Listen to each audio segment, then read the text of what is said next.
Hello friend, welcome to High Target Point. We started new 1000 MCQ series for AIMS NORCET exam and UPPSC exam.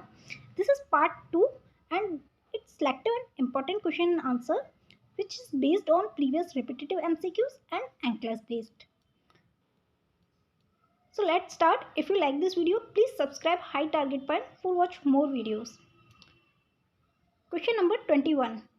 Part first की description में link दी हुई है, आप वहां से देख सकते हैं, आप प्लेलिस्ट में से भी जाकर देख सकते हैं. Question number 21. A client with acute pancreatitis has a blood pressure of 88/40, heart rate of 128 beat per minute, respiration 28 per minute and Gray Turner sign. What action should the nurse perform first? हमें एक condition दी हुई है, BP दिया है हमारा 88/40, चूँकि normal कितना होता है 120/80. ओके, यहाँ पे क्या इंडिकेट कर रहा है, ये हाइपोटेंशन. और नॉर्मल हम 120/80 मानते हैं और हाइपोटेंशन हम कब कहेंगे, जब जो हमारा ये डायस्टोलिक ब्लड प्रेशर है वो लेस देन 60 हो. ठीक है. और एच आर यहाँ कितनी दी हुई है 128 बीट पर मिनट, जो कि क्या इंडिकेट कर रहा है टैकीकार्डिया. ओके. और हमारा यहाँ पे रेस्पिरेशन रेट कितनी दी हुई है 28 बीट पर मिनट, जो कि क्या इंडिकेट कर रहा है टैकीपीनिया. हमारी नॉर्मल रेस्पिरेशन रेट होती है 12 to 20 ब्रीथ पर मिनट और हमारी हार्ट रेट होती है 60 to 100 breath per minute. Accurate की बात करें तो 72. ओके. यहाँ पे हमें 3 कंडीशन मिल रही है, एक टैकीकार्डिया, टैकीपीनिया एंड हाइपोटेंशन, जो कि क्या इंडिकेट कर रहा है हीमोडायनेमिक इंस्टेबिलिटी. ये क्या इंडिकेट कर रहे हैं हीमोडायनेमिक इंस्टेबिलिटी. ओके. पेशेंट को क्या है एक्यूट पैनक्रियाटाइटिस है. Pancreatitis is inflammation of pancreas और उसे क्या देखने को मिल रहा है Grey Turner sign. Grey Turner sign हमें किस में देखने को मिलता है पैनक्रियाटाइटिस में. डायरेक्ट क्वेश्चन पूछा जाता है कि ग्रे टर्नर साइन किस में देखने को मिलता है, तो पैनक्रियाटाइटिस में. ओके. और ग्रे टर्नर साइन क्या होता है, ये होता है ब्रूजनिंग ऑफ फ्लैंक एरिया. जो हमारा फ्लैंक एरिया है वो क्या हो जाता है ब्लू हो जाता है. अब फ्लैंक एरिया कहाँ होता है, फ्लैंक एरिया हम मानते हैं कहाँ पे बिटवीन द लास्ट रिब. जो लास्ट रिब होती है, last rib end top of hip. Okay. ये हमारा क्या होता है फ्लैंक एरिया होता है और इसका ब्रूजनिंग होना, ब्लू कलर का होना, वो क्या होता है ग्रे टर्नर साइन. और ग्रे टर्नर साइन हमें किस में मिलता है पैनक्रियाटाइटिस में देखने को मिलता है. ठीक है. एंड पैनक्रियाटाइटिस है इन्फ्लामेशन ऑफ पैनक्रियास. तो ये हमें इसमें कंडीशन आ रही है हाइपोटेंशन, टैकीकार्डिया एंड टैकीपीनिया, जो कि क्या इंडिकेट कर रहा है हीमोडायनेमिक इंस्टेबिलिटी. इसमें हमें फर्स्ट क्या एक्शन लेना चाहिए, नर्स को फर्स्ट एक्शन क्या परफॉर्म करना चाहिए, ये पूछा है. 1 है assess the urine output, place an intravenous line, position on the left side, insert a nasogastric tube. जो फर्स्ट है, ये जब हमारा यूरिन आउटपुट हम कब चेक करते हैं, जब हमारा वाटर डिसबैलेंस हो. ठीक है. उसको चेक करने के लिए करते हैं, तो ये हम यहाँ पे नहीं करेंगे. पोजीशन हम कब देते हैं, जब कोई सर्जरी हम परफॉर्म कर लेते हैं, कोई प्रोसीजर कर लेते हैं, उसके बाद जो पेन होता है उसको रिलीव करने के लिए हम पोजीशन देते हैं ताकि वो कंफर्टेबल फील करे और उसका जो पेन है वो रिलीफ हो. और इंसर्ट ए नेसोगैस्ट्रिक ट्यूब, जब एक्सेसिव वॉमिटिंग होती है तब हम क्या करते हैं एनजी ट्यूब करते हैं यूज़. ओके. तो यहाँ पे हमारा राइट आंसर क्या होगा प्लीज एन इंट्रावीनस लाइन. इसे हम कैसे सही करेंगे, ग्रे टर्नर साइन अभी हमने बता दिया, blue discoloration of the flank area by, जो किसकी वजह से होगा, ये फ्लैंक एरिया में पैनक्रियाटाइटिस में क्यों देखने को मिलता है ये पूछते हैं. किसकी वजह से मिलता है, ब्लीडिंग की वजह से. वहाँ क्या होता है ब्लीडिंग होती है. कौन सी ब्लीडिंग होती है, रेट्रोपेरिटोनियल. पेरिटोनियल पे ब्लीडिंग होती है, वो क्या हो सकती है आउटसाइड होती है या बिहाइंड. ठीक है. पेरिटोनियल ब्लीडिंग होती है. The vital sign are showing haemodynamic instability. जो वाइटल साइन है, वाइटल साइन हमारा क्या इंडिकेट कर रहा है, एक तो टैकीकार्डिया, टैकीपीनिया एंड हाइपोटेंशन, जो क्या शो कर रहे हैं हीमोडायनेमिक इंस्टेबिलिटी. हम आईवी लाइन लगा के IV access should be obtain to provide immediate volume replacement. हम वहाँ पे वॉल्यूम रिप्लेसमेंट कर सकते हैं, प्रोवाइड कर सकते हैं इमीडिएटली, जिससे हम उसको ट्रीट कर सकते हैं. द यूरिन आउटपुट हमें क्या देगा, इन्फॉर्म द फ्लूइड स्टेटस. जो हमारा फ्लूइड का स्टेटस है उससे हम जो यूरिन आउटपुट है, जो हमारा फर्स्ट ऑप्शन था यूरिन आउटपुट चेक करना, उससे हम फ्लूइड का स्टेटस चेक कर सकते हैं। इसमें हम उसका यूज़ नहीं करेंगे। और एनजी ट्यूब क्या इंडिकेट करता है? With control nausea and vomiting, okay, और गैस्ट्रिक डिस्टेंशन। और जो अदर ऑप्शन था reposition client may be consider for pain management once the client vital sign are stable. जब उसके वाइटल साइन स्टेबल हो जाएंगे, जो टैकीकार्डिया है, टैकीपीनिया है और हाइपोटेंशन है, जब वो स्टेबल हो जाएंगे तब हम उसे क्या देंगे? पोजीशन देंगे, और जिससे वो कंफर्टेबल फील करेगा और पेन से रिलीफ होगा। That's clear. So right answer is place on the intravenous line, okay. अगर डायरेक्ट कंडीशन दी हुई है कि हीमोडायनेमिक इंस्टेबिलिटी की प्रॉब्लम हो रही है, पेशेंट को हीमोडायनेमिक इंस्टेबिलिटी हो रहा है, तो हम क्या नर्सिंग परफॉर्म करेगी? तो आप डायरेक्ट राइट आंसर लगा सकते हैं, प्लेस एन इंट्रावीनस लाइन। ये नॉर्मल वैल्यूज एग्जाम में पूछ ली जाती है, इसलिए मैंने यहाँ पे पुट आउट की थी, okay. Next question 22, which of the following medication would the nurse question for the client with acute pancreatitis? Question में पूछा है एक्यूट पैनक्रियाटाइटिस का पेशेंट है, पैनक्रियाटाइटिस इन्फ्लामेशन ऑफ पैनक्रियास। अगर पैनक्रियाटाइटिस का पेशेंट कोई आ रहा है या आपको पैनक्रियाटाइटिस का पेशेंट कोई एडमिट है, तो आप उससे कौन सा क्वेश्चन करोगे? कौन सी मेडिकेशन आपकी ये चल तो नहीं रही? क्यों करेंगे? क्योंकि कौन सी मेडिकेशन है जो पैनक्रियाटाइटिस कॉज कर सकती है? ऐसी मेडिकेशन जो पैनक्रियाटाइटिस कॉज कर सकती है, अगर वो उसकी पेशेंट की चल रही है, तो हम उस पर उसे कंफर्म करने के लिए पूछेंगे कि आप ये मेडिकेशन ले तो नहीं रहे, इसलिए। तो इनमें से कौन सी मेडिकेशन है जो पैनक्रियाटाइटिस कॉज कर सकती है? ऑप्शन 1 है हमारा फ्रजनमाइड, जिसे हम लाइजेक्स भी बोलते हैं, 20 mg में आती है ये। इमिप्रामाइन, जिसे हम प्राइमैक्सिन बोलते हैं, 500 mg। मॉर्फिन सल्फेट, जिसे हम पेन रिलीफ करने के लिए यूज़ करते हैं, ओके। 2 mg IV पुश, या फेमोटाइडिन 20 mg IV पुश, जिसे पेप्सिड भी बोलते हैं, ओके। तो कौन सी मेडिकेशन के लिए हम क्वेश्चन करेंगे? हमारा राइट आंसर रहेगा यहाँ फ्रजनमाइड लेजेक्स, ठीक है, जिसे हम लेजेक्स बोलते हैं। ये क्या करता है? फ्लूइड को एक्सक्रीट आउट करता है बॉडी से, ओके। इमिप्रामाइन और मॉर्फिन और फेमोटाइडिन, ये हम क्या करते हैं? यूज़ करते हैं पैनक्रियाटाइटिस के ट्रीटमेंट के लिए। जो पैनक्रियाटाइटिस का ट्रीटमेंट है, उसको ट्रीट करने के लिए हम इसका यूज़ करते हैं, ओके। जो फ्रजनमाइड है, जिसे हम लेजेक्स भी बोलते हैं, कैन कॉज पैनक्रियाटाइटिस।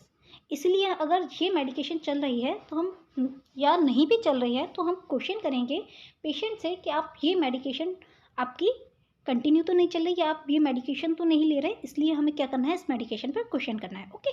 क्योंकि क्यों करना है? क्योंकि ये क्या कॉज करती है? Pancreatitis.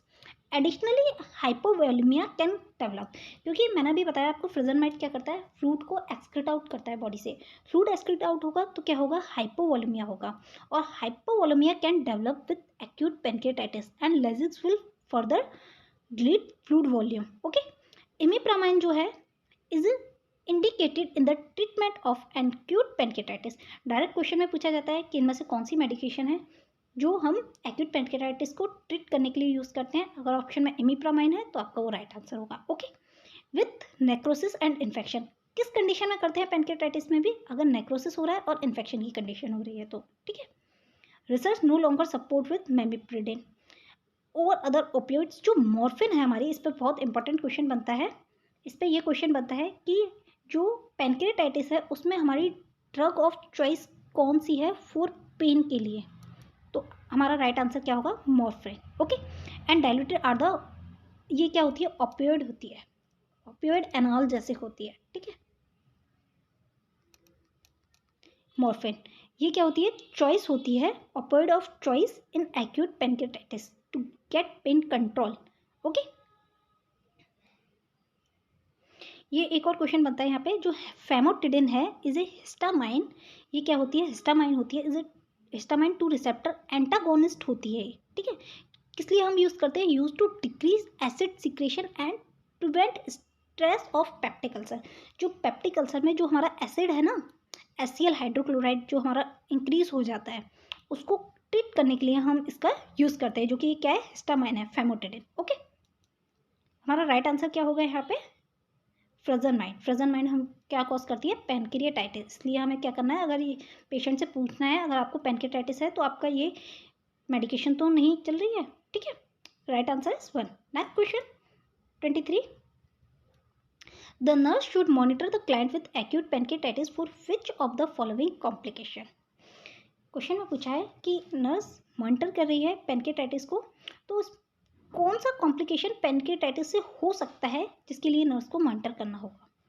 Heart failure, duodenal ulcer, cirrhosis या निमोनिया? यहाँ पे राइट आंसर होगा हमारा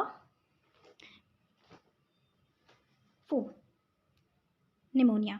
निमोनिया कैसे कॉज करेगी पेनकिटाइटिस? जो सीवियर पेनकिटाइटिस है, यहाँ पे एक्यूट पेनकिटाइटिस दिया हुआ है, अगर सीवियर पेनकिटाइटिस हो गया तो पेनकिटाइटिस क्या करता है? सीक्रेट करता है। जब पेनकिटाइटिस हो जाता है तो वो क्या करता है? वो लॉट्स ऑफ इन्फ्लामेटरी केमिकल्स को सीक्रेट करता है। ठीक है, क्या सीक्रेट करता है? Inflammatory chemicals. ये केमिकल्स क्या करते हैं? सीक्रेट होते हैं ब्लड में जाते हैं, और ये केमिकल्स ओनली ARDS कॉज करते हैं, हमारे लंग्स को इफेक्ट करते हैं। ठीक है, क्या कॉज करते हैं? ARDS, acute respiratory distress syndrome.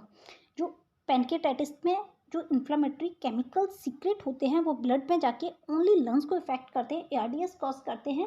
Okay, फिर क्या करते हैं? वो एल्वोलाई को, जो हमारी एल्वोलाई है लंग्स में, उसको इन्फ्लेम कर देते हैं, गेट इन्फ्लेम्ड। ओके, उसको इन्फ्लेम्ड कर देते हैं, जिसकी वजह से हमें क्या देखने को मिलेगा? Pneumonia. Okay, the client with acute pancreatitis is prone to complication associate with the respiratory system, क्योंकि जो इन्फ्लामेटरी केमिकल्स पेनक्रियाटाइटिस की वजह से सीक्रेट होते हैं, लॉट्स ऑफ इन्फ्लामेटरी केमिकल्स होते हैं, वो ब्लड में जाके ओनली लंग्स को इफेक्ट करते हैं। ओके, इस वजह से हमारा क्या होता है? रेस्पिरेटरी सिस्टम अफेक्ट होता है। निमोनिया एटलैक्टिसिस, और क्या हो सकता है? ऑप्शन में हमारा निमोनिया दिया हुआ है, अगर निमोनिया नहीं दिया हुआ है तो आप लंग्स से जो भी रिलेटेड डिसऑर्डर है वो उसमें क्या होंगे? राइट आंसर होंगे। Example for pneumonia, atelectasis and pleural effusion, okay, are example of respiratory complication that can develop as a result of pancreatic enzyme exudated. जो हमारे इन्फ्लामेटरी केमिकल्स हैं या वो एंजाइम्स हैं, वो क्या करते हैं? लंग्स को इफेक्ट करते हैं, जिसकी वजह से हमें देखने को ये मिल सकता है।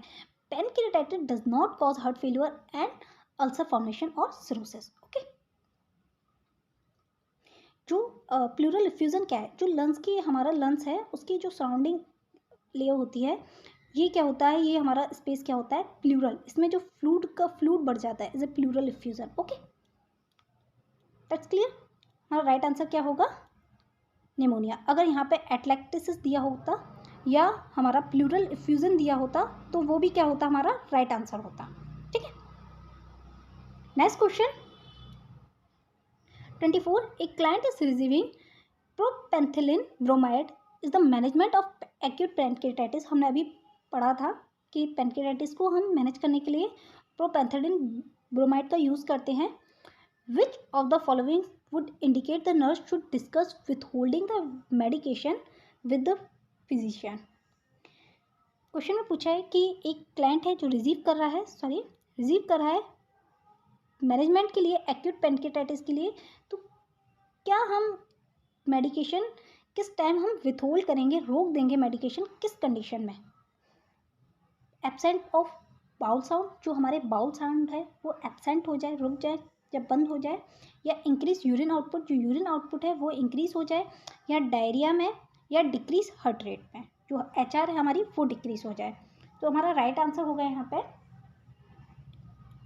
Absence bowel sound. अगर बाउल साउंड एब्सेंट हो रहा है तो हमें ये मेडिकेशन क्या करनी है? विथहोल्ड कर देनी है, जो कि हम यूज़ कर रहे हैं पेनक्रिएटाइटिस के मैनेजमेंट के लिए। ओके, क्यों?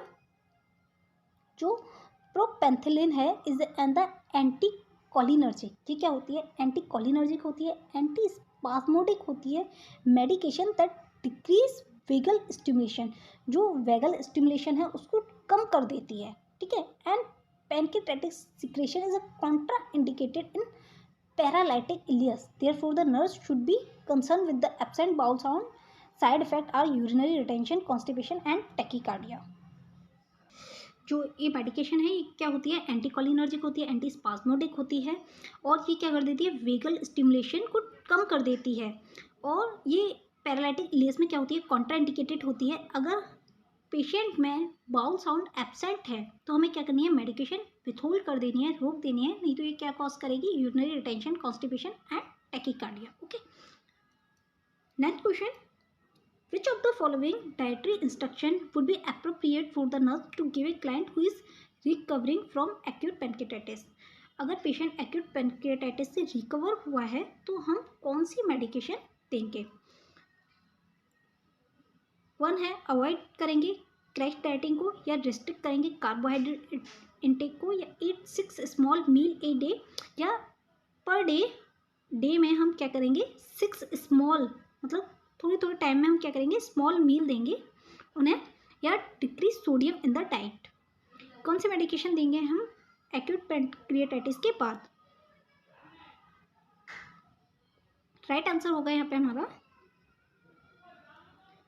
अवॉइड करेंगे क्रैश डाइट को। ठीक है, क्रैश डाइट क्या होगी? क्रैश डाइट हम उसे बोलते हैं जिसमें क्या होता है वेरी लो कैलोरी डाइट। ठीक है, वेरी लो कैलोरी डाइट को हम क्या करेंगे अवॉइड करेंगे। क्रैश डाइट और जो हमारी क्रैश डाइट है और बिगनिंग में because and the acute attack of pancreatitis, जो क्या कॉज कर सकता है पैनक्रियाटाइटिस कॉज कर सकता है and should be avoided. Okay, हमें क्रैश डाइट क्या करनी है अवॉइड करनी है। Carbohydrate intake should be increase, carbohydrate दे सकते हैं हम because carbohydrate are the less stimulating to pancreas. जो क्रैश डाइट है वो क्या करेगी वो स्टिमुलेट करेगी पैनक्रियास को और पैनक्रियाटाइटिस कॉज कर सकती है। ठीक है, बट जो हमारे कार्बोहाइड्रेट है वो क्या करते हैं लेस स्टिमुलेट करते हैं पैनक्रियास को। There is no need to maintain dietary pattern to 6 meal a day, और ये क्या करना है हमें जो 6 मील पर डे दे रहे हैं उसकी कोई नीड नहीं है। The client can eat whenever desired, there is no need to be please the client on sodium restrict diet because pancreatitis does not promote fluid retention. और हमें sodium restrict diet भी हमें नहीं देनी है क्योंकि इसमें क्या होता है फ्लूइड रिटेंशन नहीं होगा, कोई फ्लूइड रिटेंशन नहीं होता है पैनक्रियाटाइटिस में, इसलिए हमें ये डाइट भी नहीं देनी। और 6 स्मॉल डाइट का भी यहाँ पे कोई नीड नहीं होती है, और कार्बोहाइड्रेट हम रेस्ट्रिक्ट नहीं करेंगे। ठीक है, हम उसे क्या देंगे अवॉइड करेंगे क्रैश ईटिंग को। ओके, नेक्स्ट क्वेश्चन, पैनक्रियाटाइटिस जो पैनक्रियाटिक है enzyme replacement are prescribe for the client with chronic pancreatitis. When should the nurse instruct the client to take them to obtain the most therapeutic effect? Question में क्या पूछा है pancreatic enzyme replacement prescribe किया जा रहा है client को, क्या है जिसको क्रॉनिक पैनक्रियाटाइटिस है। When should the nurse instruct the client to take them? Nurse कब इंस्ट्रक्ट करेगी कि आपको ये कब लेना चाहिए। ऑप्टेन टाइम पूछा है किसके लिए, ताकि वो मोस्ट थेराप्यूटिक इफेक्ट दे। ओके, पैनक्रियाटिक जो एंजाइम रिप्लेसमेंट है ये हम क्यों देते हैं, ये इसमें क्या होता है मैंने अभी आपको बताया था कि पैनक्रियाटाइटिस की कंडीशन में पैनक्रियास क्या करती है लॉट्स ऑफ इन्फ्लामेटरी केमिकल्स का सीक्रेट करती है। वो कैसे करती है, इसमें क्या होता है जो हमारी पैनक्रियास है ना वो नॉर्मली कौन सा एंजाइम सीक्रेट करती है ट्रिप्सिनोजन। ओके, ट्रिप्सिनोजन जो क्या होना चाहिए नॉर्मली एक्टिवेट कहाँ होना चाहिए, हम नॉर्मली बात कर रहे हैं नॉर्मल क्या फंक्शन करते हैं ये, जो हमारी पैनक्रियाटिक है या पैनक्रियास है वो क्या करती है ट्रिप्सिनोजन जो हमारा एंजाइम है वो सीक्रेट करती है, बट वो नॉर्मली एक्टिवेट कहाँ होना चाहिए, वो एक्टिवेट होता है नॉर्मली ड्यूडेनम में। ओके, कहाँ एक्टिवेट होता है ड्यूडेनम में। बट जो हमारी पैनक्रियाटाइटिस की कंडीशन आती है क्रॉनिक पैनक्रियाटाइटिस में उस टाइम जो पैनक्रियास के टिश्यू हैं वो इतने उस टाइम उनकी जो कैपेबिलिटी है वो इतनी नहीं होती है कि वो जो ट्रिप्सिनोजन है उसको एक्टिवेट कर सके किसमें ड्यूडेनम में। तो वह ड्यूडेनम में ना होकर वो कहाँ एक्टिवेट हो जाते हैं, जो ट्रिप्सिनोजन एंजाइम है वो कहाँ एक्टिवेट हो जाता है, वो एक्टिवेट हो जाता है पैनक्रियास में, जिसके लिए वो क्या होता है हार्मफुल होता है। ठीक है, क्योंकि उसे एक्टिवेट कहाँ होना था ड्यूडेनम में होना था, बट जो पैनक्रियाटाइटिस की कंडीशन है उस टाइम उसके टिश्यू इतने उसकी कैपेबिलिटी नहीं होती है कि वो जो वर्क कर रहे थे वो कर सके और उसको ट्रिप्सिनोजन को ड्यूडेनम में एक्टिवेट कर सके, तो इसलिए वो वहीं पर ही एक्टिवेट हो जाता है जो कि एक क्या होता है हार्मफुल हो जाता है, केमिकल्स हो जाता है, इन्फ्लामेटरी केमिकल्स में कन्वर्ट हो जाता है, ठीक है। इसलिए हमें वहाँ पर ट्रीट करने के लिए उसको क्या नीड पड़ती है, हमें पैनक्रियाटिक एंजाइम रिप्लेसमेंट हमें कराना होता है, ठीक है, क्रॉनिक पैनक्रियाटाइटिस में कंडीशन में, क्योंकि इसमें जो टिश्यूज़ हैं वो कैपेबल नहीं होंगे, इतनी उसमें कैपेसिटी नहीं होगी कि वो उस एंजाइम को लेके ड्यूडेनम में एक्टिवेट करें, वो वहाँ ना होकर वहीं पे एक्टिवेट हो जाएंगे पैनक्रियास में, ओके, जो क्या करेंगे, इन्फ्लामेटरी केमिकल्स में चेंज होंगे और हार्म करेंगे, ओके। तो यहाँ तक क्लियर। इसलिए हमें क्या पड़ता है, पैनक्रियाटिक एंजाइम रिप्लेसमेंट की नीड होती है इन क्रॉनिक पैनक्रियाटाइटिस। बट इनका फंक्शन क्या होता है, जो मैंने अभी ट्रिप्सिनोजन बताया, डायरेक्ट एग्जाम में ये पूछा जाता है कि ट्रिप्सिनोजन जो है हमारा, वो एंजाइम कहाँ से सीक्रेट होता है, तो पैनक्रियास से सीक्रेट होता है, दैट्स क्लियर। कहाँ एक्टिवेट होता है, ड्यूडेनम में एक्टिवेट होता है, ओके। तो इसका फंक्शन क्या होता है, ये फैट एंड प्रोटीन का मेटाबॉलिज्म करता है, ठीक है, फैट एंड प्रोटीन का मेटाबॉलिज्म भी करता है, ओके। तो ये कब हमें, जो कौन सा हमें मोस्ट थेरापेटिक इफेक्ट देगा, कब हम इसको लेंगे, 3 times daily between meals, 3 times देंगे बिटवीन मील्स में, with each meal in the morning and the bed time, या every 4 hour at specific time. तो ये कब इफेक्टिव होता है, जब हम इसको ईच मील के साथ लेते हैं। उसको हमें किसके साथ लेना होता है, एंजाइम कब इफेक्टिव होगा, जब हम ईच मील के साथ लेंगे, that's clear. In chronic pancreatitis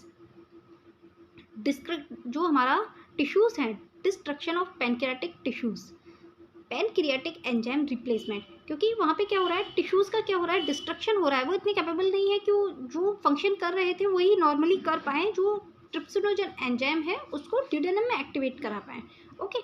तो हमें क्या पड़ती है, पैनक्रियाटिक एंजाइम रिप्लेसमेंट की नीड पड़ती है। Pancreatic enzyme are the prescribe to facilitate the digestion of protein and fat. क्यों करते हैं, ताकि प्रोटीन एंड फैट का हमें क्या हो, डाइजेशन हो सके। Should be taken in conjunction with every meal and snack, specific hours और limited time to administration are ineffective, ठीक है। कब इफेक्टिव होगी, जब हम इसको ईच मील के साथ लेंगे, that's clear. Is a very important question, exam में पूछा जा चुका है, okay. Next question 28, the nurse should teach the client with chronic pancreatitis to monitor the effectiveness of pancreatic enzyme replacement therapy by doing which of the following। Question में पूछा है, it's a very very important question, again बहुत ज़्यादा important question है ये, exam में बहुत बार पूछा जा चुका है क्वेश्चन में पूछा है कि क्रॉनिक पैनक्रियाटाइटिस का क्लाइंट है, नर्स उसको मॉनिटर कर रही है, monitor the effectiveness of pancreatic enzyme replacement. इसका भी क्या हो रहा है, पैनक्रियाटिक एंजाइम रिप्लेसमेंट हो रहा है, तो उसका इफेक्टिवनेस आइडेंटिफाई करने के लिए जो थेरेपी चल रही है, नर्स को क्या मॉनिटर करना चाहिए, इसमें से कैसे आइडेंटिफाई कर रही है नर्स, जो अभी हमने पैनक्रियाटिक एंजाइम रिप्लेसमेंट थेरेपी दी थी, हमने क्यों दी थी अभी हमने देखा, और ये कैसे हमारा जो पैनक्रियास है डैमेज होती है, और कैसे हमारे जो एंजाइम्स हैं वो ड्यूडेनम में एक्टिवेट ना होकर पैनक्रियास में हो जाते हैं। तो ये हम दे रहे हैं, इसकी इफेक्टिवनेस कैसे आइडेंटिफाई करेंगे हम कि हाँ ये जो थेरेपी है वो इफेक्टिव हो रही है। ऑप्शन है रिकॉर्डिंग डेली फ्लूइड इनटेक, जो फ्लूइड इनटेक है उसको डेली रिकॉर्ड करके, या performing glucose finger stick test twice a day, जो हम ग्लूकोमीटर से ग्लूकोज फिंगर स्टिक टेस्ट करते हैं उसको ट्वाइस ए डे परफॉर्म करके, ऑब्जर्विंग स्टूल फॉर स्टेटोरिया, या जो हमारा स्टूल है उसको स्टेटोरिया के लिए ऑब्जर्व करना। Steatorrhea mean is the fatty stool या fat in stool, fatty stool, okay. Exam में ये भी सिंपली टर्म में पूछा जाता है कि व्हाट इज द स्टेटोरिया या फैटी स्टूल हम किसे बोलेंगे, तो स्टेटोरिया को, okay. Testing urine for ketones, या यूरिन का जो कीटोन टेस्ट होता है उससे। तो अब इसको अभी आपको राइट आंसर इसमें से पता चल गया होगा, क्योंकि अभी हमने पढ़ा था जो हम एंजाइम रिप्लेसमेंट कराते हैं, जो ट्रिप्सिनोजन है उसका क्या फंक्शन होता है, फैट एंड प्रोटीन का क्या करता है, वो मेटाबॉलिज्म करता है, ठीक है। तो हम क्या कर सकते हैं, स्टेटोरिया के लिए ऑब्जर्व करके आइडेंटिफाई कर सकते हैं कि एंजाइम रिप्लेसमेंट थेरेपी जो हम दे रहे हैं वो इफेक्टिवनेस है या नहीं, ओके। तो इससे हम क्या कर सकते हैं, आइडेंटिफाई कर सकते हैं, ओके। तो अगर स्टेटोरिया की कंडीशन प्रेजेंट है, फैट प्रेजेंट है स्टूल में, तो इसका मतलब क्या है, फैट का मेटाबॉलिज्म क्या हो रहा है, नहीं हो रहा है, ठीक है। और हम ये जो थेरेपी दे रहे हैं वो किस लिए दे रहे हैं, ताकि जो फैट का मेटाबॉलिज्म है वो हो सके, ओके। बट नहीं हो रहा है तो इसका मतलब ये थेरेपी इफेक्टिवनेस नहीं है, हमें क्या करना है, इसको थेरेपी को चेंज करना है फिर, ठीक है, इसकी इफेक्टिवनेस को इंक्रीज करना है। The dose and administration of pancreatic enzyme are adequate, the client stool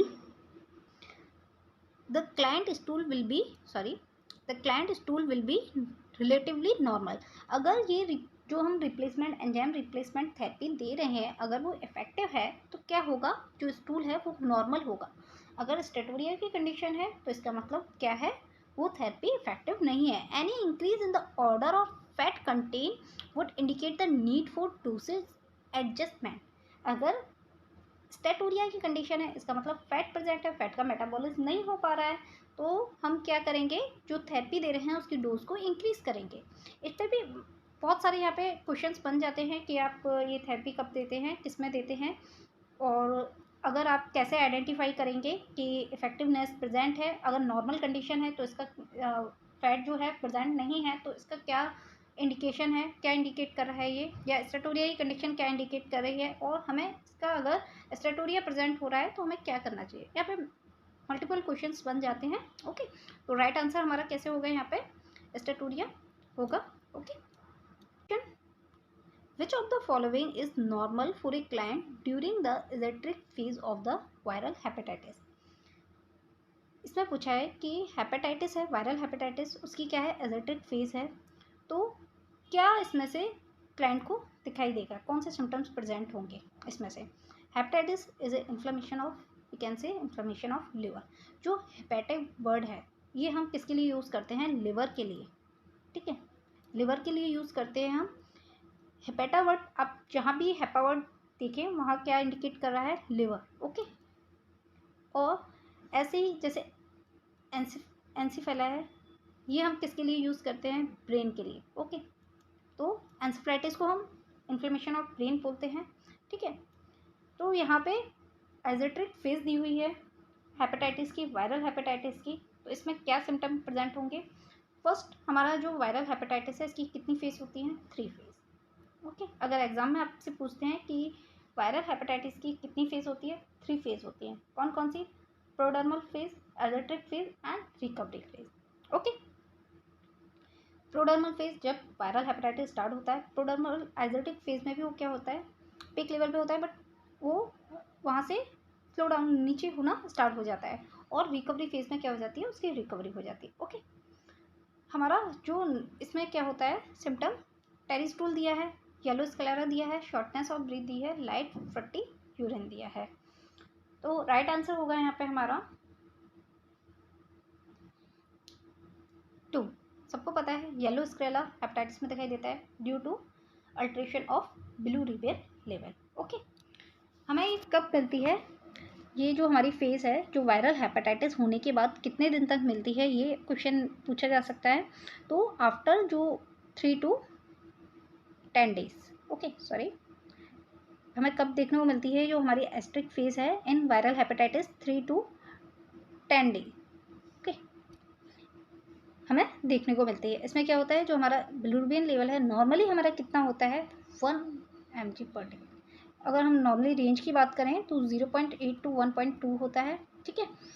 but इसमें फेज में हमें कितना प्रेजेंट देखने को मिलता है, मोर देन 3 mg/day, ओके। इसमें हमें इतना बिलिरुबिन लेवल देखने को मिलता है। जब जो बिलिरुबिन लेवल है वो हेपेटाइटिस में क्या हो जाता है, उसको जो एक्सक्रीट आउट है वो कौन करता है, लिवर करता है। बट लिवर क्या है, यहाँ पे इन्फ्लाम्ड है, तो एक्सक्रीट आउट नहीं होता है, और उसमें क्या होता है, हमारी बॉडी में येलोइश कलर हमें बॉडी का स्किन का देखने को मिलता है। सिंपली क्वेश्चन पूछा जाता है कि हेपेटाइटिस में कौन सा हमें बॉडी का कलर देखने को मिलता है, yellowish, due to alternation of bilirubin level. तो हमें स्क्लेरा कैसी मिलेगी, येलो कलर की मिलेगी, okay. Liver inflammation and the obstruction block the normal flow of bile. Excess bilirubin turn the skin and sclera yellow and urine dark and fruity.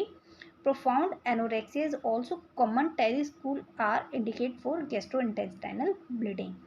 जो हमारा टेरी stool दिया हुआ है वो क्या इंडिकेट करता है, वो इंडिकेट कर रहा है कि गैस्ट्रो इंटेस्टाइनल ब्लीडिंग हो रही है, बट यहाँ पे हमें वायरल हेपेटाइटिस क्वेश्चन में दिया है। Okay, so right answer is B. Next question, the nurse is teaching a client with viral hepatitis about preventing transmission of disease. The nurse should focus teaching on. Very important question. इसमें पूछा है कि nurse एक teach कर रही है client को viral hepatitis के लिए about preventing transmission of disease, कि आप कैसे प्रिवेंट कर सकते हो डिजीज़ को ट्रांसमिट होने से। The nurse should focus on teaching on, nurse किस पे उसे फोकस करेगी, क्या उसे टीच करना है। वन है प्रॉपर फूड हैंडलिंग देनी है, या इंसुलिन सिरिंज डिस्पोजेबल, या अल्फा इंटरफेरॉन, या यूज़ ऑफ कॉन्डोम्स। तो यहाँ पे जो वायरल हेपेटाइटिस है इन सब से हम इसको प्रिवेंट नहीं कर सकते, ये कोई यहाँ पे ट्रांसमिट नहीं करते वायरल हेपेटाइटिस। ओके, तो हम क्या करेंगे, उसे प्रॉपर फूड हैंडलिंग की देंगे। क्यों, जो हमारा the main route of transmission of hepatitis A, जो वायरल हेपेटाइटिस है, हेपेटाइटिस ए है हमारा, वो क्या होता है, द ओरल फीकल रूट। वो किससे फैलता है, किससे ट्रांसमिट होता है, ओरल फीकल रूट से होता है। Is A rarely parental. Good hand washing before eating और प्रिवेंटिंग फूड, हमें क्या करना है, गुड हैंड वॉशिंग बोलनी है उसे करने को, ठीक है, परफॉर्म करनी है। ईटिंग और preventing food, percutaneous transmission is seen with hepatitis B and T. Alpha interferon is used for treatment of choice hepatitis B and C. ये क्या है, ये तीन क्या है, is a treatment. Okay, treatment of hepatitis क्या है, ट्रीटमेंट है हेपेटाइटिस का, ठीक है। इससे हम प्रिवेंट नहीं कर सकते, प्रिवेंट हम कैसे करेंगे, proper food handling. Hepatitis A क्या है, फीकल ओरल रूट से स्प्रेड होता है, तो हम उसे प्रॉपर फूड हैंडलिंग करके क्या कर सकते हैं, उसे प्रिवेंट कर सकते हैं, और यहाँ पर प्रिवेंशन पूछा है। ओके, और ये सब क्या है, insulin syringe disposal, alpha feto interferon और यूज ऑफ कंडोम्स, ये क्या है, is a treatment of hepatitis, और क्या होता है, मोस्ट कॉमन ट्रीटमेंट होता है, ठीक है, इसको हम मोस्टली यूज करते हैं। Okay, next question 32, when planning care for a client with viral hepatitis, the nurse should review laboratory reports of which of the following abnormal laboratory values. Question में पूछा है, नर्स एक क्लाइंट की care कर रही है जिसको क्या है, वायरल हेपेटाइटिस है, तो नर्स जो उसकी लेबोरेटरी रिपोर्ट्स है उसको रिव्यू कर रही है, तो नर्स को पता है कि कौन सा उसे लेबोरेटरी वैल्यूज़ क्या होगा, एबनॉर्मल मिलेगा। ऑप्शन वन है prolonged prothrombin time, decrease blood glucose level, elevate serum potassium level, decrease serum calcium level। तो यहाँ पे हमारा राइट आंसर क्या होगा, सबको पता है, यहाँ पे हमारा राइट आंसर होगा वन। क्यों होगा, prolonged prothrombin टाइम, जो हमारा पीटी टाइम है, शॉर्ट में हम पीटी बोलते हैं इसे, वो क्या मिलेगा हमें, prolong मिलेगा। क्यों मिलेगा, क्योंकि जो the prothrombin time may be प्लॉन्ग because the decrease absorption of vitamin के, जो हमारा लिवर है वो क्या करता है, विटामिन के का क्या करता है, विटामिन के का एब्जॉर्प्शन करता है, और विटामिन के का क्या टाइम होता है, वो क्या करती है, क्लॉटिंग में हेल्पफुल होती है, ठीक है, क्लॉटिंग में क्या होती है, हेल्पफुल होती है, और उसका डिक्रीज एब्जॉर्प्शन होगा विटामिन के का, तो प्रोथ्रोम्बिन टाइम भी क्या होगा, इंक्रीज होगा, ठीक है, क्योंकि वो क्या कर रही है, क्लॉटिंग में हेल्प कर रही है, and decrease production of prothrombin by the liver. Okay, the client should be assess for the carefully for bleeding. अगर प्रोथ्रोम्बिन टाइम जो है प्लॉन्ग्ड है, मतलब क्लॉटिंग भी क्या होगी, प्लॉन्ग होगी, तो क्या चांसेस होंगे, ब्लीडिंग के चांसेस होंगे। अगर डायरेक्ट इसमें ऑप्शन में दिया होता कि नर्स क्या है, हेपेटाइटिस में, हेपेटाइटिस की कंडीशन है, नर्स उसको असेस कर रही है, तो कौन सी कंडीशन को केयरफुली असेस करना है, या नर्स को कौन सी कंडीशन को असेस करते रहना है। अगर ऑप्शन में ब्लीडिंग दिया होता, ब्लीडिंग, तो हमारा क्या होता, वो फर्स्ट राइट आंसर होगा। ओके, हमारा क्या होगा, ब्लीडिंग राइट आंसर होगा। और जो हमारे अदर्स ऑप्शन दिए हैं, blood glucose, serum potassium, calcium level are not affect by hepatitis. Okay, next question, the healthcare provider instruct the client with alcohol induced cirrhosis to stop drinking alcohol. The expected outcome of this intervention is, एक क्या है, alcohol induce cirrhosis का patient है, nurse उसको क्या कर रही है, जो हेल्थ केयर प्रोवाइडर है वो उसे इंस्ट्रक्ट कर रहे हैं क्लाइंट को, किसके लिए, to stop drinking alcohol, cirrhosis का पेशेंट है, लिवर सिरोसिस का, किसकी वजह से हुआ है? अल्कोहल की वजह से हुआ है। तो केयर प्रोवाइडर उसको इंस्ट्रक्ट कर रहे हैं कि आप क्या करें, जो अल्कोहल ड्रिंक कर रहे हैं उसको स्टॉप कर दें। तो उसका एक्सपेक्टेड आउटकम क्या आएगा? देखो, जो लिवर सिरोसिस है, ठीक है, इसमें क्या हो जाते हैं, जो लिवर की कंडीशन है उसमें, इसमें बहुत सीवियर कंडीशन होती है लिवर की, लिवर सिरोसिस, जो लिवर की सेल्स हैं फुली डैमेज हो जाती हैं। ओके, तो वो किसकी वजह से हो रहा है? अल्कोहल की वजह से हो रहा है। अगर उसमें वो पेशेंट अल्कोहल ही लेना बंद कर दे रहा है तो एक्सपेक्टेड आउटकम क्या होगा? ऑप्शन 1 है एब्सेंस ऑफ डिलीरियम ट्रेमर्स, यहाँ पे कोई ट्रेमर्स नहीं आते हैं सिरोसिस में। हैविंग ए बैलेंस डाइट, या इम्प्रूव लिवर फंक्शन, या रिड्यूस्ड वेट। हमारा लिवर सिरोसिस में वेट जो होता है वो हमें रिड्यूस देखने को मिलता है, बट हमें असाइटिस देखने को मिलता है मोस्टली क्या देखने को मिलता है? हमें असाइटिस। तो वेट रिड्यूस नहीं होगा इसको हम ट्रीट करने के लिए, क्योंकि वो तो ऑलरेडी लिवर सिरोसिस में देखने को मिलता है। ओके, तो हमारा राइट आंसर यहाँ क्या होगा? Improve liver function. ठीक है, इम्प्रूव क्या होंगे? लिवर फंक्शन जो है हमारे वो क्या होंगे? इम्प्रूव होंगे, क्योंकि हम वो अल्कोहल जो ले रहा है उसको स्टॉप ही इसलिए करा रहे हैं ताकि उसका जो फंक्शन है लिवर का वो इम्प्रूव हो सके। Okay, the goal of the abstinence from the alcohol in the client with alcohol induced cirrhosis is improve the liver function. Most client have the improved liver function when they abstain from alcohol. ठीक है, mostly हमें क्या देखने को मिलता है? अगर वो अल्कोहल को छोड़ते हैं तो हमें ये देखने को मिलता है कि वो जो उसका लिवर है वो क्या हो रहा है? इम्प्रूव हो रहा है इसके function. Okay, next question, the nurse monitor the client with cirrhosis for the development of the hepatic encephalopathy. Which of the following would be and the indication that the hepatic encephalopathy is developing? देखो, अभी मैंने आपको बताया था अगर हेपेटा word कहीं आता है इज अ लिवर, ओके, और एंसीफेलो वर्ड कहीं आता है इज अ ब्रेन। यहाँ पे नर्स मॉनिटर कर रही है क्लाइंट को सिरोसिस के लिए for the development of the hepatic encephalopathy. उससे सिरोसिस से क्या डेवलप हुआ है? हेपेटिक एंसेफेलोपैथी डेवलप हुई है। तो कौन सा इंडिकेशन हेपेटिक एंसेफेलोपैथी ये इंडिकेट करेगा कि हेपेटिक एंसेफेलोपैथी डेवलप हो गई है? ठीक है, दैट्स क्लियर। क्वेश्चन में यही पूछा है कि एक सिरोसिस का, लिवर सिरोसिस का पेशेंट है, नर्स उसका जो कॉम्प्लिकेशन होता है, जो सीवियर कंडीशन होती है, उसमें हमें क्या देखने को मिलता है? हेपेटिक एंसेफेलोपैथी देखने को मिलता है। तो नर्स उसके लिए इंडिकेशन को चेक कर रही है। तो कौन सा इंडिकेशन इसमें से ये इंडिकेट कर रहा है कि उसको हेपेटिक एंसेफेलोपैथी डेवलप हो गई है? ऑप्शन 1 है decrease mental status, 2 elevate blood pressure, 3 decrease urine output, या 4 लैबोर रेस्पिरेशन डेवलप हो चुका है। हमारे पास ऑप्शन है कि इसमें से हमारा हेपेटिक एंसेफेलोपैथी, मैंने बताया था hepato word is a liver, encephalo mean brain, मतलब क्या हो रहा है? ब्रेन को इफेक्ट कर रहा है। कैसे? जो हमारा लिवर है वो क्या करता है? लिवर क्या करता है? अमोनिया जो सीक्रेट होता है हमारी बॉडी में, अमोनिया को क्या करता है? यूरिया में कन्वर्ट करता है। ठीक है, और यूरिया को क्या कर देता है? एक्सक्रीट आउट कर देता है। ठीक है, यूरिन के थ्रू। That's clear. लिवर क्या करता है? हमारा जो अमोनिया सीक्रेट होता है उसको यूरिया में चेंज करता है, और यूरिया को क्या कर देता है? यूरिन के थ्रू बॉडी से एक्सक्रीट आउट कर देता है। बट यहाँ क्या हो रहा है? लिवर तो हमारा जो लिवर की सेल्स है वो डैमेज हो चुकी हैं, लिवर डैमेज हो चुका है, तो वो अमोनिया को यूरिया में चेंज नहीं कर पाएगा। तो अमोनिया क्या होगी? अमोनिया का लेवल क्या होगा? इंक्रीज होगा। अमोनिया क्या होता है? Is a highly chemical substance which is damage the brain. Okay, which क्या करेगा? वो ब्रेन को डैमेज करता है। ठीक है, अमोनिया क्या करता है? Is a highly chemical substance. तो हमें यहाँ क्या होगा? ब्रेन डैमेज होगा, हेपेटिक एंसेफेलोपैथी क्या होगा? प्रेजेंट होगा। और इसका सिम्टम क्या है? ब्रेन के फंक्शन डेवलप जो हमारे होते हैं वो अल्टर हो रहे हैं। तो हमें क्या सिम्टम मिलेंगे? न्यूरोलॉजिकल प्रॉब्लम देखने को मिलेगी। ठीक है, और यहाँ पे हमें क्या देखने को मिल रहा है इसमें से? न्यूरोलॉजिकल में से मेंटल स्टेटस। ओके, तो हमारे जो मेंटल स्टेटस हैं वो क्या होंगे? डिक्रीज होंगे। That's clear.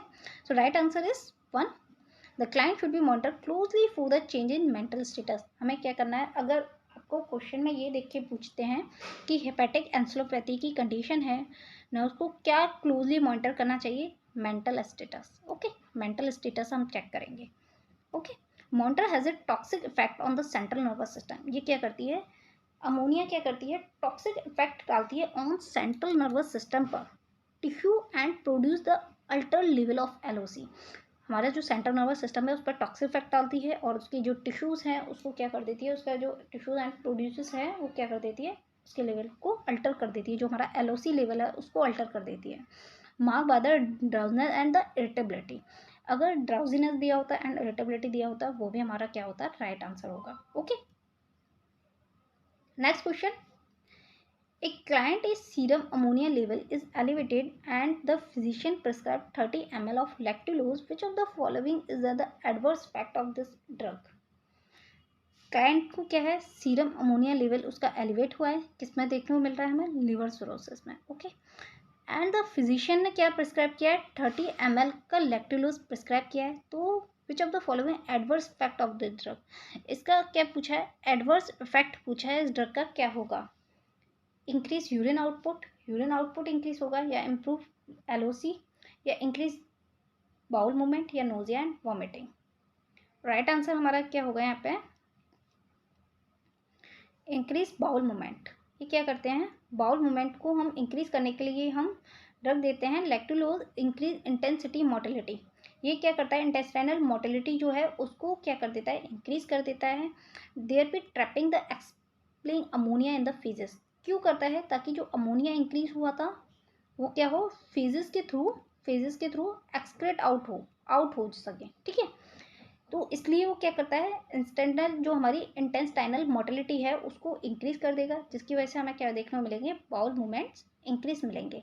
And the number of bowel movement is expected is the adverse fact, ठीक है। और लैक्टुलोज है does not affect the urine output any improvement in the mental status. Okay, बाकी किसी सिस्टम को ये क्या करता है, लैक्टुलोज इफेक्ट नहीं करता है। Okay, next question. A client with ascites and peripheral edema is the risk of impaired skin integrity. Prevent skin breakdown, the nurse should. Question में पूछा है, एक क्लाइंट है, असाइटिस का है, ascites the accumulation of fluid, ठीक है, accumulation of fluid जो एक्यूमुलेट हो जाता है कहाँ, वो भी पेरिटोनियल कैविटी।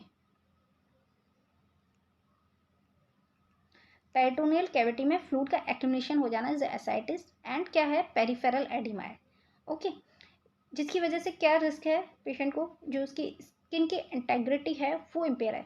फ्लूइड एक्यूमुलेट होगा तो ये हमारा क्या एब्डोमिनल है, यहाँ पे क्या हुआ, फ्लूइड एक्यूमुलेट हो गया, एब्डोमिनल क्या होगा, बड़ा हो जाएगा। तो जो इसकी स्किन की इंटेग्रिटी है उसको इफेक्ट करेगी, स्किन ब्रेकडाउन होगी, उसको प्रिवेंट करने के लिए नर्स को क्या करना चाहिए, institute range of motion exercise every 4 hour. Every 4 hour में क्या करना है, नर्स को क्या करना चाहिए, एक्सरसाइज के लिए बोलना चाहिए, रेंज ऑफ मोशन एक्सरसाइज के लिए, या massage the abdominal once a shift, या एक शिफ्ट में एब्डोमिनल की मसाज करनी चाहिए, या use and the alternative air pressure matter elevate the lower extremities, या लोअर एक्सट्रीमिटीज को एलिवेट करना चाहिए।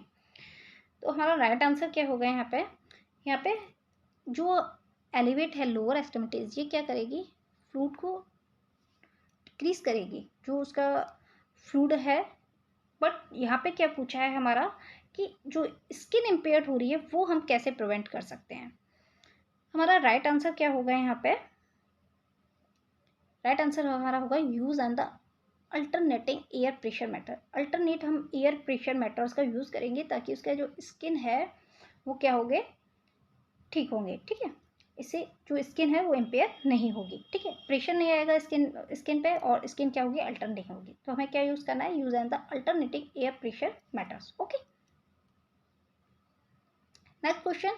The nurse is assessing a client who is in the early stage of cirrhosis of the liver, which focus assessment is appropriate. Question में पूछा है कि एक client है, किसका है, वो भी सिरोसिस का, लिवर सिरोसिस का है, तो नर्स को कौन सा असेसमेंट पे फोकस करना चाहिए, पेरिफेरल एडिमा पे, असाइटिस पे, एनोरेक्सिया पे, जॉइंटिस पे। तो हमारा राइट आंसर क्या होगा, हमें सभी ये जितने भी हमें कंडीशन दी हुई हैं, जो भी असेसमेंट दिए हुए हैं, चारों ही असेसमेंट हमें क्या देखने को मिलते हैं, लिवर सिरोसिस में देखने को मिलते हैं। बट यहाँ पे हमें ये फोकस करना है कि हमें इसमें क्वेश्चन में क्या पूछा है, अर्ली स्टेज, मतलब स्टार्टिंग स्टेज है, स्टेज जो लिवर सिरोसिस है वो अभी हुआ ही है, तो हमें क्या देखने को मिलेगा, एनोरेक्सिया। ठीक है। जो पेरिफेरल एडिमा है, एसाइटिस है और जॉइंटिस है, ये क्या है, is a late stage sign. ठीक है, लेट स्टेज के साइन है, ये हमें लेट स्टेज में देखने को मिलेंगे। यहाँ पे हमारा अर्ली स्टेज पूछा है तो हमें क्या देखने को मिलेगा, anorexia vomiting. Okay, early clinical manifestation of cirrhosis are subtle and usually include the gastrointestinal symptoms such as the anorexia, nausea, vomiting and change bowel patterns. This change are the caused by the liver alternate ability to metabolize carbohydrate, protein and fat. जो हमारा liver है वो क्या करता है, carbohydrate, protein, fat का metabolism करता है। तो उसका वो फंक्शन क्या होगा, स्टार्टिंग में क्या होता है, अगर लिवर सिरोसिस हुआ है तो वो अल्टर हो जाता है, उसकी वजह से हमें क्या देखने को मिलता है, एनोरेक्सिया, नोजिया, वॉमिटिंग। और ये जो अदर सिम्टम है ये हमारे लेट साइन के सिम्टम है। Okay, next question, a client with cirrhosis begin to develop ascites, spironolactone जिसे हम एल्डेक्टोन बोलते हैं, is prescribe to treat choose that question. Okay, that's now visible. 39. A client with cirrhosis begin to develop ascites. Spironolactone is prescribed to treat the ascites. The nurse should monitor the client closely for which of the following drug-related adverse effect. Question में पूछा है, liver cirrhosis का patient है, उसे ascites develop हुआ है, उसको treat करने के लिए हमने क्या चलाया है, स्पाइरोनोलैक्टोन स्टार्ट किया है to treat the ascites condition. Ascites is the accumulation of fluid in the peritoneal cavity. The nurse should monitor the client closely for which of the following drug related adverse effect. तो कौन सा adverse effect के लिए nurse उसको closely monitor करेगी। Option 1 है constipation, hyperkalaemia या regular pulse या डिसयूरिया। तो इसके लिए असेस करेगी, राइट आंसर होगा हमारा हाइपरकैलेमिया। क्यों,